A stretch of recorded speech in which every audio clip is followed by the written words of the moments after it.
दोस्तों, आज का ये वीडियो पूरी तरह से मनमोहन सिंह जी के कर्मों को समर्पित है। आज वो महान नेता, महान इंसान सुपुर्दे खाक हो गए, लेकिन उनके साथ जाते जाते भी नरेंद्र मोदी की नफरत का शिकार हुए। उन्हें जो सम्मान मिलना चाहिए था वो नहीं दिया सरकार ने, मोदी की नफरत ने। सर से पांव तक भरे हुए हैं नफरत से, घृणा से नरेंद्र मोदी। तो आज पूरा देश अपने अपने तरीके से डॉक्टर मनमोहन सिंह जी को श्रद्धांजलि भी दे रहा है, याद भी कर रहा है और उनसे क्षमा भी मांग रहा है अपनी गलत सोच के लिए, गलत समझ के लिए। उनमें से मैं भी एक हूं। मैं भी हाथ जोड़ करके मनमोहन सिंह जी से क्षमा याचना करता हूं। मेरे दोस्त, मनमोहन सिंह की विनम्रता, मनमोहन सिंह की सादगी, मनमोहन सिंह का सत्य बोलना, मनमोहन सिंह की उदारता और मनमोहन सिंह के कार्य, या ऐसे अगर बोलते जाएंगे तो मैं नहीं समझता कि उनकी प्रशंसा में शब्दों की कमी कभी किसी को आएगी। और वो आज सोशल मीडिया में दिख रहा है। गोदी मीडिया की बात छोड़ दीजिए, उनका आज अंतिम संस्कार निगम बोध घाट दिल्ली पर हुआ, जबकि वो इस बात के पूर्ण हकदार थे कि उन्हें स्मारक के लिए भी जमीन दी जानी चाहिए थी और वहीं उनका अंतिम संस्कार भी होता। खैर, वो जाते जाते भी नरेंद्र मोदी की नफरत का शिकार रहे, लेकिन अब तो वो चले गए। हम किस तरह मनमोहन सिंह को याद करेंगे, या पूरा देश किस तरह से याद कर रहा है, रो रहा है। हर आंखों में आंसू हैं, हर आंखें नम हैं पूरे देश की। मनमोहन सिंह के प्रति सभी कृतज्ञ हैं और यह कृतज्ञता नरेंद्र मोदी के कारण ज्यादा है, क्योंकि मनमोहन सिंह की सौम्यता, मनमोहन सिंह की सादगी, मनमोहन सिंह का काम तब समझ में आया लोगों को जब नरेंद्र मोदी का लोग शिकार हो बन चुके थे और बन गए। मनमोहन सिंह के 10 सालों को नरेंद्र मोदी के 10 सालों से जब भी लोग पलटकर देखने और दोनों के बारे में सोचने की कोशिश करते हैं तो शिहर उठते हैं नरेंद्र मोदी के द्रोह काल को लेकर। और अगर सच कहा जाए तो मनमोहन सिंह का काल ही अमृत काल था, जिसे नरेंद्र मोदी आज शब्द को इस्तेमाल करते हैं। वरना सच तो यह है कि यह सबसे बड़ा, इतिहास का सबसे बड़ा द्रोह काल है। यह वो काल है जिसमें 500 लाख लोग अपनी जान गंवा बैठे हैं। न जाने कितने करोड़ों लोगों के हाथों में भी कटोरा आ गया है। 80 करोड़ तो नरेंद्र मोदी का ही रिकॉर्ड बताता है। देश अपने सबसे निचले स्तर पर पहुंच चुका है, कर्ज में सबसे ऊंचे स्तर पर। मनमोहन सिंह जी 1991 में देश का कर्णधार बनकर के देश को बाहर निकाला था, उबारा था, देश को स्थान दिया था, देश को विश्व में, देश भारत के बारे में सोचने पर मजबूर किया था। जब पूरा विश्व आर्थिक तबाही से जूझ रहा था, मनमोहन सिंह भारत को संभाल रहे थे और संभाला। मनमोहन सिंह जी ने कभी किसी मंच से रोया नहीं, आंसू नहीं बहाए नरेंद्र मोदी की तरह, लेकिन किसी को रोने भी नहीं दिया। लोगों के आंसू पोंछे अपने तरीके से। जिस किसी को जहां भी जैसे भी हो सकता था लाभ पहुंचाया, उसके जीवन में खुशियां लाई, देश को अच्छा मार्गदर्शन दिया, और कम से कम किसी को कभी रोने नहीं दिया। न मनमोहन सिंह ने कभी किसी मंच से यह नारा तो नहीं लगाया कि देश नहीं बिकने दूंगा, यह जुमला तो नहीं छोड़ा कि देश नहीं बिकने दूंगा, लेकिन देश का एक तिनका भी नहीं बिकने दिया। देश के संसाधनों को बचाकर रखा, देश की समृद्धि को बचाकर रखा, देश को बचाकर रखा, अपने पड़ोसियों से भी और दुनिया से भी। नरेंद्र मोदी ने अपने नारे से उलट, आपको पता है कि देश का तिनका तिनका बेच डाला। यही है मनमोहन सिंह और नरेंद्र मोदी के बीच का अंतर। मनमोहन सिंह ने कभी किसी मंच पर खड़े होकर 2 करोड़ नौकरी देने का वादा करके वोट नहीं मांगा था,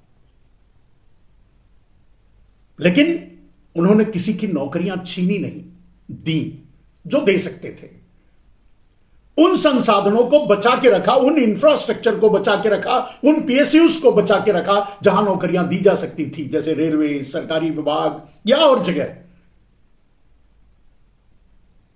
और अपनी क्षमता के अनुसार, देश की क्षमता के अनुसार, जरूरत के अनुसार लोगों को नौकरियां दी, लोगों के जीवन में खुशहाली लाई, लोगों की नौकरियां छीनी नहीं। नरेंद्र मोदी की तरह सारे पीएसयूज को, सरकारी संस्थानों को और दूसरी व्यवस्था को एक आदमी के हवाले ना करके प्राइवेटाइजेशन के नाम पर लोगों की नौकरियां छीनी नहीं थी। दिया ही दिया, किसी का लिया नहीं, किसी की नौकरी नहीं छीनी। मनमोहन सिंह जी ने कभी मंच से 20-20 लाख हर खाते में यूं ही आ जाएंगे या यूं ही दे दूंगा का जुमला कभी नहीं कहा, वादा कभी नहीं किया। ऐसा कहकर के लोगों का मजाक कभी नहीं उड़ाया, लेकिन देश की क्षमता के अनुसार, देश की जरूरत के अनुसार, लोगों की जरूरत के अनुसार लोगों को लाभ पहुंचाया। उनके जेबें नहीं काटी, उनके हाथों में कटोरा नहीं थमाया, उनकी नौकरियां नहीं छीनी, उनका रोजगार नहीं छीना। जो भी अब भारत की क्षमता के अनुसार, देश की क्षमता के अनुसार दे सकते थे वो दिया। मनमोहन सिंह जी हर रोज देश विदेश घूम करके फैशन परेड में शामिल नहीं हुए, लेकिन देश विदेश में अपनी नीतियों के अनुसार भारत को एक मुकाम पर बनाए रखा, खड़ा रखा। मनमोहन सिंह जी कभी देश विदेश में घूम करके एक कंपनी का सीईओ बनकर के काम नहीं किया। देश की जरूरत के अनुसार उन्होंने देशों का भ्रमण किया, जहां जाना था गए, जहां जरूरत थी वहां, लेकिन कभी वो सिर्फ घूमने के नाते या अपने यार को बिजनेस दिलवाने के नाते कभी विदेश यात्रा नहीं की। मनमोहन सिंह जी ने कभी जुमले नहीं छोड़े दुनिया की तीसरी इकोनॉमी बना देंगे, लेकिन मनमोहन सिंह ने कर्ज भी नहीं लिया। कम से कम उतना 70 साल में भारत 55 लाख करोड़ के कर्ज में था, और शायद मनमोहन सिंह जी अपने कार्यकाल में 10-20 लाख करोड़ जो भी लिया होगा जरूरत के अनुसार। लेकिन नरेंद्र मोदी ने अपने 10 सालों में 150 लाख करोड़ से ज्यादा कर्ज लेकर अपने यार को दे दिया। मेरे दोस्त, मनमोहन सिंह जी ने कभी मनमोहन सिंह जी की सौम्यता, मनमोहन सिंह जी की सादगी ये देश हमेशा याद रखेगा। और सच, मैंने कहा सच बोलने की आदत, सच, कभी वो झूठ नहीं बोले। मोदी जी की तरह जो कभी सच नहीं बोलते, सच से उनका कोई रिश्ता ही नहीं है। मनमोहन सिंह जी ने कभी किसी पर आरोप नहीं लगाया।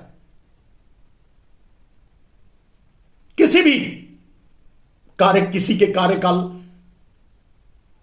पर सवाल खड़े करना, किसी की शख्सियत पर सवाल खड़े करना, किसी पर छींटाकशी करना, ऐसा कुछ भी नहीं किया।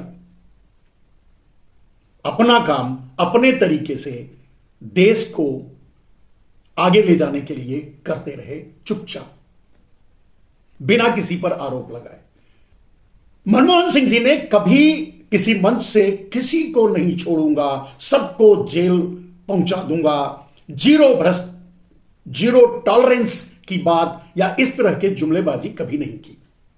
लेकिन उनके कार्यकाल में जिन्होंने पाप किया, आर्थिक हो या किसी भी तरह का पाप, भ्रष्टाचार हो, व्यभिचार हो, दुराचार हो, अत्याचार हो, उसे उसकी सजा दिलाई और उसे सजा मिली। मेरे दोस्त, मनमोहन सिंह जी ही थे जिन्होंने फाइनेंशियल फ्रॉड किया, उनको उनके अंजाम तक पहुंचाया। नरेंद्र मोदी की तरह देश छोड़कर भागने में मदद नहीं की, भगाया नहीं, और उनके लोन माफ नहीं किए। जो गलत किया उसे सजा दिलवाई। वही वो समय था जब किसी के पाप कर्मों की सजा मिली भी। ऐसा नहीं है कि आरोप नहीं लगा, उस मनमोहन सिंह जी के पीरियड में भ्रष्टाचार के आरोप सामने नहीं आए, लेकिन सबको उसके कर्मों की सजा मिली। आज तो बलात्कार से लेकर, व्यभिचार से लेकर, भ्रष्टाचार से लेकर, दुराचार से लेकर, फाइनेंशियल फ्रॉड से लेकर, और कम से कम तो ठग्स ऑफ गुजरात तो इस समय फेमस हो रहे हैं। सबको संरक्षण नहीं दिया, सबको बचाया नहीं, नरेंद्र मोदी की तरह। मनमोहन सिंह ने कभी किसी मंच से किसानों की आय दोगुनी कर दूंगा का वादा तो नहीं किया, लेकिन कभी उन्होंने किसानों से उनकी जमीन भी छीनने की कोशिश नहीं की, मोदी की तरह। कभी उन्होंने किसानों को सड़क पर आंदोलन करते हुए मरने के लिए सालों साल छोड़ नहीं दिया। कभी झूठी माफी मांगकर किसानों से धोखा नहीं किया, कभी किसानों पर गोलियां नहीं चलवाई, आंसू गैस के गोले नहीं छोड़े, किसी को आंदोलन से नहीं रोका, किसी को आरोप लगाने से नहीं रोका, अपना काम करते रहे। नरेंद्र मोदी ने जो किया वो देश के सामने है, और नरेंद्र मोदी के कर्मों को सोचकर ही मनमोहन सिंह से क्षमा मांगने का, मनमोहन सिंह जी के कर्मों को याद करने का, मनमोहन सिंह जी को हर पल याद करने का दिल करता है, और यह देश हमेशा याद करेगा। नरेंद्र मोदी चाहे जितनी घृणित राजनीति कर लें मनमोहन सिंह जी के साथ, उनके बनाए कदमों के निशानों पर चल तो नहीं पाएंगे, चलने की कोशिश भी नहीं करेंगे। नरेंद्र मोदी मनमोहन सिंह बन ही नहीं सकते, यह उनके डीएनए में ही नहीं है। मनमोहन सिंह व्यापारी नहीं थे, वे एक आम इंसान थे लोगों के लिए। नरेंद्र मोदी एक व्यापारी हैं जो देश बेच रहे हैं। जमीन आसमान का अंतर है दोनों में। यह आपको भी, यह देश भी आज समझ रहा है और याद रखेगा, तब जब मोदी जी गद्दी पर नहीं रहेंगे, अब भी, और जब मोदी जी गद्दी पर नहीं रहेंगे तब भी। मनमोहन सिंह जी ने जवानों से कोई ऐसा वादा या कोई ऐसी बात नहीं की, जवानों का देश है, जवानों को ये चाहिए, जवानों को वो कर देंगे, लेकिन उन्होंने जवानों को 5 साल का वॉचमैन भी नहीं बनाया, अग्निवीर की तरह। मेरे दोस्त, मनमोहन सिंह जी को देखने के लिए आपको नरेंद्र मोदी की तस्वीर अपने चारों तरफ अपने सामने रखकर जब देखेंगे तब मनमोहन सिंह जी दिखाई देंगे। मनमोहन सिंह जी के कर्म दिखाई देंगे, मनमोहन सिंह जी के काम दिखाई देंगे, उनका प्यार, उनकी मोहब्बत, उनकी सहिष्णुता, उनका दयालु होना, देश के प्रति समर्पित होना, यह सब कुछ आपको दिखाई देगा। मेरे दोस्त, मनमोहन सिंह हमेशा इस देश को, हमारे जैसे लोगों को, सदियों तक आने वाली पीढ़ी को याद आएंगे। लोग मनमोहन सिंह को जानेंगे, पढ़ेंगे, समझेंगे। उन्होंने कहा था कि इतिहास हमारे साथ न्याय करेगा। वो आज ही हो रहा है, इतिहास बनने से पहले। क्योंकि जो स्वर्णकाल 10 साल का मनमोहन सिंह का देखा और उसे गलत समझते रहे लोग, लेकिन जब नरेंद्र मोदी का अमृत काल का जहर पीने को लोगों को मिला तब समझ में आया कि मनमोहन सिंह जी क्या थे। मैंने यही बात कही कि नरेंद्र मोदी की तस्वीर के बगैर मनमोहन सिंह को समझना मुश्किल है। नरेंद्र मोदी के कर्मों, कुकर्मों, दुष्कर्मों के बगैर मनमोहन सिंह जी के कामों को समझना मुश्किल है। और ये दोनों अच्छे भी और बुरे भी, इतिहास उन्हें कभी नहीं भूलता। मोदी जी झूठ, जुमले, धोखे, बेचने वाले, लुटेरे, न जाने संसद में पहली बार गली गली में शोर है, नरेंद्र मोदी चोर है के नारे तक लग गए। यह काम मनमोहन सिंह जी ने कभी नहीं किया। जिन पर आरोप लगे उन पर जांच हुई, लेकिन किसी आरोपी को बचाने के लिए संसद तक को खत्म कर देना, बर्बाद कर देने का काम नहीं किया। अपने दुष्कर्मों को छुपाने के लिए मीडिया को गोदी मीडिया नहीं बनाया। अपनी चलाने के लिए पूरे विधायिका को अपनी जेब में नहीं डाला। पूरे ब्यूरोक्रेसी को, पूरी जुडिशरी को, पूरे सिस्टम को बर्बाद नहीं किया नरेंद्र मोदी की तरह मनमोहन सिंह जी ने।